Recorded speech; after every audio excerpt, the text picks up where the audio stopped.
د ماخستن د ویترو په اخیری رکعت کې د دعای قنوت الفاظو د ویلو طریقه دا رقم ده: اللهم إنا نستعينك ونستغفرك ونؤمن بك ونتوكل عليك ونثني عليك الخير ونشكرك ولا نكفرك ونخلع ونترك من يفجرك.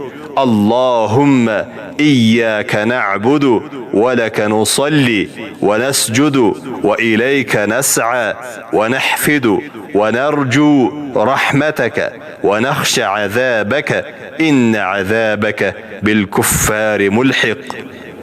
دویم وار د ویلو طریقه: اللهم إنا نستعينك ونستغفرك ونؤمن بك ونتوكل عليك ونثني عليك الخير.